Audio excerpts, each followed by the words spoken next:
నమస్తే. నేను మీ కుప్ప పద్మిని. ఇన్నాళ్ళు మీ సపోర్ట్‌ని నాకందిస్తూ, మీ ప్రేమని నాకందిస్తున్న ప్రతి ఒక్కరికి కృతజ్ఞతలు. ఇప్పుడు చూడబోతున్న ఈ వీడియో కూడా ఖచ్చితంగా మీకు ఉపయోగపడుతుంది. లైక్, షేర్ అండ్ సబ్స్క్రైబ్ చేసి మీ ఇష్టాన్ని, అలాగే మీ సపోర్ట్‌ని నాకందించండి. అలాగే ఈ వీడియో పట్ల మీ అభిప్రాయాన్ని కామెంట్ సెక్షన్‌లో కామెంట్ చేసి నాకు తెలియజేయండి. నమస్తే. నమస్తే. Welcome to our channel. నేను పద్మిని. ప్రస్తుతం మనతో పాటు ఆస్ట్రాలజర్, టారో కార్డ్ రీడర్, అలాగే క్రిస్టల్ హీలర్ అనుపమ అడుప గారు ఉన్నారు. మాట్లాడదాం. అనుపమ గారు నమస్తే అండి. నమస్తే పద్మిని. అనుపమ గారు, ఏజ్ తో సంబంధం లేకుండా, జెండర్ తో కూడా సంబంధం లేకుండా డిప్రెషన్ అనేది చాలా మందిలో ఇబ్బంది పెడుతున్నటువంటి అంశం కదా. మీకు కూడా వచ్చి ఉండాలి క్లయింట్స్. మేము అంటే డిప్రెషన్ రకరకాల కారణాల రీత్యా వస్తుంది. ఫైనాన్షియల్ గా ఏమైనా ఇబ్బందులు పడుతున్నాం, ఆర్థిక పరమైన ఇబ్బందులు ఉన్నాయంటే ఖచ్చితంగా అది డిప్రెషన్ కే దారి తీస్తుంది. ఎందుకంటే మానసిక అశాంతి కదా, ఎట్లా దీని నుంచి బయటపడతాం? సో చాలా మందికి 100కి 95% మందికి ఫైనాన్షియల్ ఇబ్బందులు ఉన్నాయి. సో డిప్రెషన్ కూడా ఉంది. ఎట్లా అండి ఈ డిప్రెషన్ ఎలా హ్యాండిల్ చేయాలి? మనశ్శాంతి లేని జీవితం ఇంకేముంటుంది? కొంతమంది అన్ని ఉన్నాయండి కానీ మనశ్శాంతి లేదు, మాకేం వద్దు, మాకు మనశ్శాంతి కావాలి అని అడుగుతారు. అంటే ఎంత ఇంపార్టెంట్ రోల్ ని ప్లే చేస్తుంది కదా మెంటల్ స్టెబిలిటీ అనేది. సో ఇది రావాలి అని అంటే ఏం చేయాలి? ఏదైనా పవర్ఫుల్ రెమెడీస్ ఏమైనా ఉన్నాయా ప్రేక్షకులకి హెల్ప్ అవ్వడానికి? షూర్ అండి. బేసికలీ మనశ్శాంతి అంటే మనకారకుడు చంద్రుడు అయిపోతాడు. కాబట్టి చంద్రుడు ఫస్ట్ మనకి జన్మ జాతకంలో చంద్రుడి పరిస్థితి ఏంటి, జాతకరీత్యా చూసుకుంటే అంటే ఎక్కడున్నాడు చార్ట్ లో మనకి చంద్రుడు ఎక్కడున్నాడు, ఏ గ్రహాలతో కలిసి ఉన్నాడు. ఫస్ట్ మనకి మెయిన్ చూసేది ఏంటి అంటే చంద్రుడు ఒకవేళ ఐసోలేటెడ్ గా అంటే ఇరువైపులా ఏ గ్రహాలు లేకపోయినా సరే కేంద్రం దోష అని చెప్పేసి అంటూ ఉంటారు అనమాట. కొన్నిసార్లు మనకి లగ్నాలతో కూడా మనకి పెద్ద కన్సిడరేషన్ ఉండదు. బట్ ఒకవేళ చంద్రుడు ఒక్కడే ఒంటరిగా ఉన్నాడు అని అంటే అలాంటి వ్యక్తి ఖచ్చితంగా డిప్రెషన్ లోకి వెళ్లే ఛాన్సెస్ కొద్దిగా స్ట్రాంగ్ ఉంటాయి అన్నమాట. అంటే ఒకవేళ భూతత్వ రాశుల్లో ఉంటే కొద్దిగా స్టెబిలిటీ వస్తుంది, ఎందుకంటే వేవరింగ్ మైండ్ ఉండదు అక్కడ. అదే ఇప్పుడు మనకి జలతత్వ రాశులలో ఉన్నారనుకోండి, ఆబ్వియస్ గా జలతత్వ రాశి వాళ్ళు ఫస్ట్ డిప్రెషన్ కి వాళ్ళే లోన్ అవుతారు అనమాట. బికాస్ జలము water is flowing constantly, so వీళ్ళ మైండ్ కూడా అంతే ఫాస్ట్ గా వేవరింగ్ ఉంటుంది. అండ్ ఇంకొక కాంబినేషన్ ఏంటి అంటే చంద్రబుధుల కాంబినేషన్ అండి, మూన్ అండ్ మెర్క్యూరీ. మనకి సైకలాజికల్ డిసార్డర్స్ అంటే అవి ఇనిషియల్ గా స్మాల్ ఫేజ్ నుంచి స్టార్ట్ అయ్యి లార్జర్ ఎక్స్టెంట్ వరకు వెళ్తుంది. లాంగ్ టర్మ్ గా వాళ్ళు ఫేస్ చేస్తున్నారంటే అదర్ గ్రహాస్ ఒక ఇన్ఫ్లుయెన్స్ ఉంటుంది. కాకపోతే ఫస్ట్ మనకి ఫోర్మోస్ట్ చూసుకోవాల్సింది ఏంటంటే చంద్రబుధుల కాంబినేషన్, అదొకటి.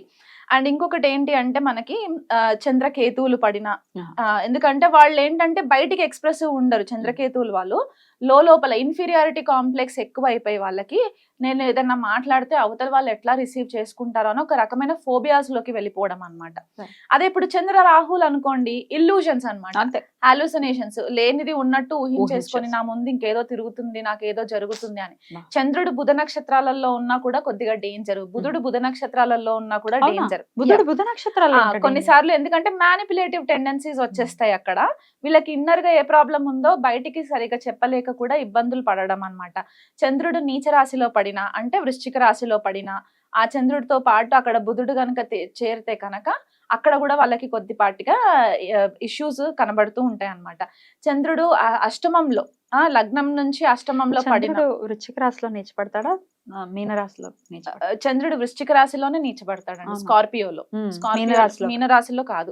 మీనరాశిలో ఏంటంటే కొద్దిగా ఐసోలేషన్ ఫీల్ అవుతారు అక్కడ. ఒకవేళ చంద్రరాహుల కాంబినేషన్ అక్కడ మీనంలో పడిందంటే కంప్లీట్లీ డిటాచ్మెంట్ అన్నమాట. ఇంకా వాళ్ళకి ఇంకెవరితో ఏది వద్దు. ఇక్కడ చంద్రుడు ఇక్కడ నీచబడిపోవడం ఏంటంటే భయాలు, అనవసరమైన భయాలు వచ్చేస్తూ ఉంటాయి అన్నమాట వీళ్ళకి. నిద్ర లేకపోవడము, ఈ యాంగ్జైటీ వల్ల చాలా ఇబ్బందులు ఫేస్ చేస్తూ ఉంటారు.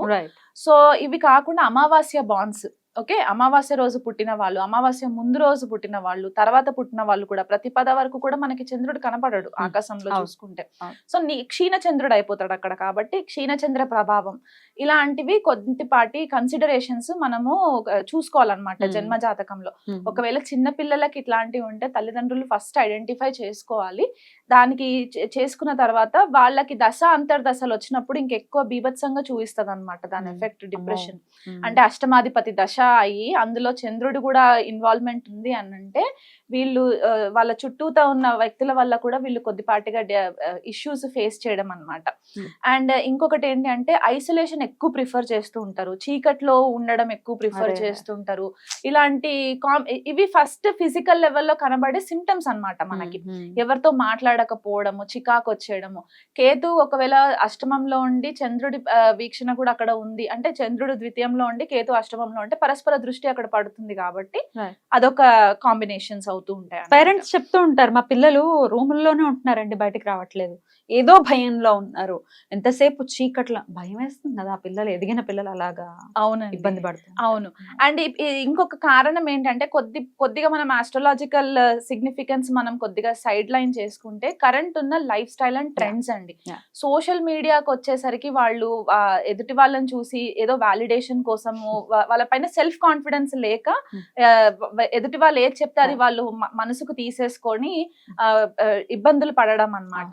సో పేరెంట్స్ ఒకవేళ అట్లాంటివి ఏదైనా నోటీస్ చేస్తే ఫస్ట్ వాళ్ళతో వెళ్ళి కూర్చొని మాట్లాడాలి. చంద్రుడు వీక్ అయిపోయిన వాళ్ళకి మెయిన్ ప్రాబ్లం ఎక్కడ వస్తుందంటే ప్రాపర్ గా ఫ్యామిలీ సపోర్ట్ కూడా ఉండదండి. వీళ్ళు ఇంట్లో ఇప్పుడు బోత్ పేరెంట్స్ వర్కింగ్ అయిపోయినప్పుడు వాళ్ళు అటెన్షన్ ఇవ్వరు పిల్లలకి. అది టీనేజర్స్ అవ్వచ్చు, టీనేజ్ లో ఇంకెక్కువ కనబడుతూ ఉంటది ఇది మనకి. సో అటెన్షన్ ఇవ్వనప్పుడు ఏమవుతుందంటే ఇది ఇంకా ఫర్దర్ గా వెళ్ళిపోయినప్పుడు సూసైడల్ టెండెన్సీస్ కి కూడా లీడ్ అవుతూ ఉంటది.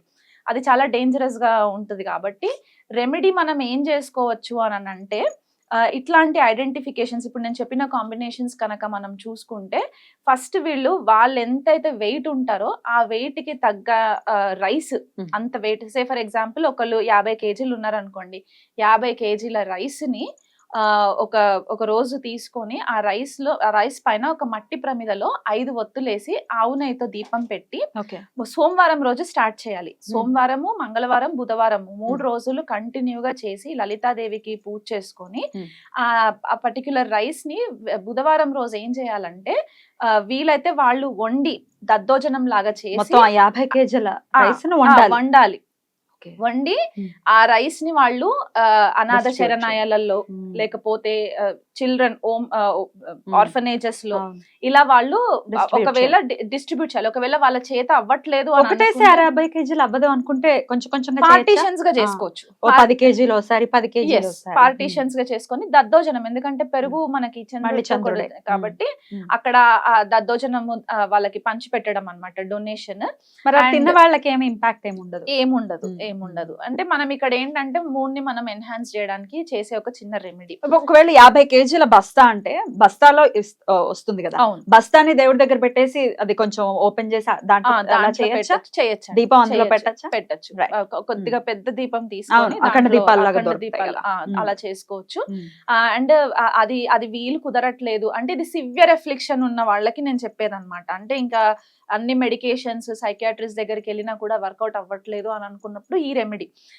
ఇనిషియల్ ఫేజెస్ లో ఉన్న వాళ్ళు చిన్న చిన్న వాటికి కూడా భయాందోళనకి గురవ్వడము, మీరు అన్నట్టు ఫైనాన్షియల్ డిప్రెషన్స్ ఒకటి, కొంతమంది లేడీస్ కి పిల్లలు అవ్వకపోయి వాళ్ళు డిప్రెషన్ లో ఉండడము, మానసికంగా వేదనకి గురవ్వడం, అలాంటి వాళ్ళకి మనశ్శాంతి రావాలి, ఆ మనకారకుడి స్ట్రెంగ్త్ పెరగాలి అనుకున్నప్పుడు ప్రతి పౌర్ణమికి లలితాదేవి సహస్రనామం చదువుకొని ప్రతి పౌర్ణమికి టెర్రస్ పైకి వెళ్ళి ఆ రోజు వాళ్ళు పరమాన్నం పాలు పోసి పరమాన్నం చేసేసి లలితాదేవినే చంద్రుడినే లలితాదేవి లాగా ఆరాధించి అక్కడ కూర్చొని లలితాదేవి సహస్రనామం చదువుకొని ఆ చంద్రకిరణాలు ఈ పరమాన్నం పైన కానీ పాయసం పైన కానీ పడిన తర్వాత అవి దేవికి సమర్పణ చేసేసుకొని తర్వాత వీళ్ళు తినేయడం. ఇది ఇంకొక రెమెడీ. ఇది కాకుండా అనుకుంటే గనక మెడిటేషన్ అండి, మెడిటేషన్ కంపల్సరీ. మరి మనసే మన మాట వినట్లేదంటే మెడిటేట్ చేసినప్పుడు కూడా రకరకాల ఆలోచనలు కూర్చోలేం కదా, అప్పుడు మనం ఏం చేయాలంటే ఇనీషియల్ గా ఒక 10 నిమిషాలైనా సరే కుదురుగా కూర్చోడానికి ట్రై చేయాలి. మెడిటేషన్ బిగినింగ్ లో చేసినప్పుడు ఎవరికి కుదురుగా కూర్చోలేరు. సో అట్లీస్ట్ ఒక 10 మినిట్స్ కూర్చున్నప్పుడు వాళ్ళకి రకరకాల ఆలోచనలు వస్తూ ఉంటాయి. ఆ ఆలోచనలు వచ్చినా కూడా ఆ థాట్స్ ని రానివ్వాలి.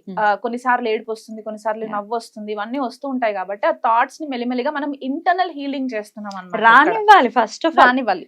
వద్దొద్దు ఈ థాట్స్ వద్దు. కొంతమందికి బ్యాడ్ థాట్స్ రావచ్చు, సెక్షువల్ థాట్స్ రావచ్చు, అదేదో పెద్ద చండాలంగా వచ్చేసి వచ్చేస్తుంది అనుకోకుండా అవును. Let them come. Let it come. కొంతమందికి ట్రామాస్ ఉండొచ్చు, వాళ్ళకి హరాస్మెంట్స్ ఉండొచ్చు, వాళ్ళ ఇంట్లో చెప్పుకోలేని పరిస్థితులు ఉండొచ్చు. టీనేజ్ అమ్మాయిలు కానీ అబ్బాయిలు కానీ వాళ్ళు ఎలాంటి ప్రాబ్లమ్స్ ఫేస్ చేస్తున్నారో ఇంట్లో డిస్కస్ చేయలేరు.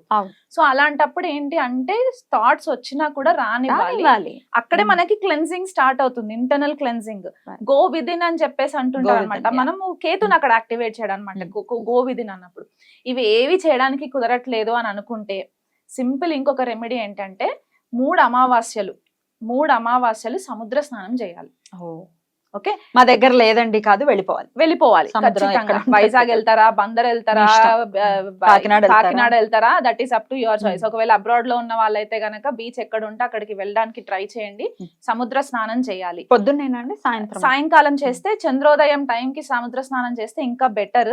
ఎందుకంటే చంద్రుడు పుట్టింది సముద్ర గర్భం నుంచే కాబట్టి ఆ లక్ష్మీదేవికి చంద్రుడికి అక్కడ నించొని ఏదో ప్లెజర్ ట్రిప్ కి వెళ్తున్నట్టు కాకుండా, ఏదో మేము వైజాగ్ బీచ్ చూడడానికి వెళ్తున్నామండి అని కాకుండా చంద్రుడికి లక్ష్మీదేవికి అక్కడ నమస్కరించి, గత జన్మలో నేను ఎవరినైనా మానసికంగా క్షోభ పెట్టుంటే గనక ఈ మానసిక బాధ నుంచి నన్ను తప్పించండి అని చెప్పి ప్రతి 3 అమావాస్యలకు మాత్రం ఇది ఖచ్చితంగా చేయాలండి. కంటిన్యూగా చేయాలి 3 అమావాస్యస్ కి. అంటే 1.5 month లో 3 months లో అయిపోతుంది మనకి, అయిపోతుంది కాబట్టి దాని తర్వాత వాళ్ళకి చాలా మట్టుకు రిలీఫ్ వస్తుంది ఖచ్చితంగా.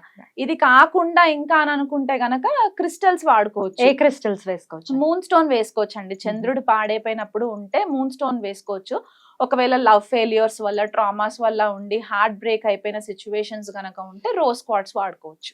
రైట్, డెఫినెట్ గా హెల్ప్ అవుతాయి. మీరు ఇస్తారండి ఇవి? నేను సేల్ చేస్తానండి. ఇంట్రెస్టెడ్ ఉన్న వాళ్ళు కాంటాక్ట్ అవ్వచ్చు. ఎందుకంటే మేము సేల్ చేసినప్పుడు మేము ఏంటంటే ఎనర్జైజ్ చేస్తాం. ఫస్ట్ ఆఫ్ ఆల్ దాన్ని ఎనర్జైజ్ వేసేసుకోవడం కాదు, దాని ఎనర్జీ, దానికి మేనిఫెస్టేషన్స్ చేసి అఫర్మేషన్స్ చెప్పి then we will give it to our clients. కాబట్టి ఆ ప్రాసెస్ కూడా చేస్తాం.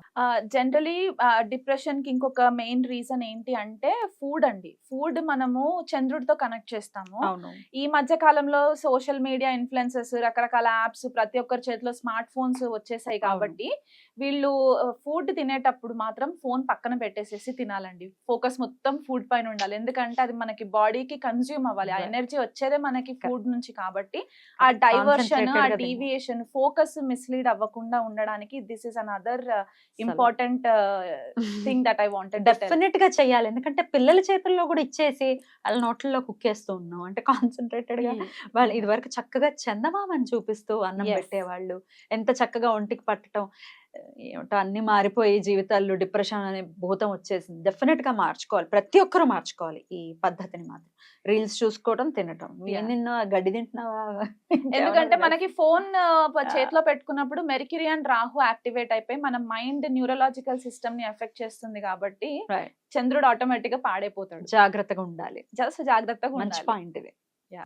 బ్యూటిఫుల్ అండి, చాలా అద్భుతంగా మాకు వివరించారు అనుపమ గారు. Thank you so much. నమస్తే అండి.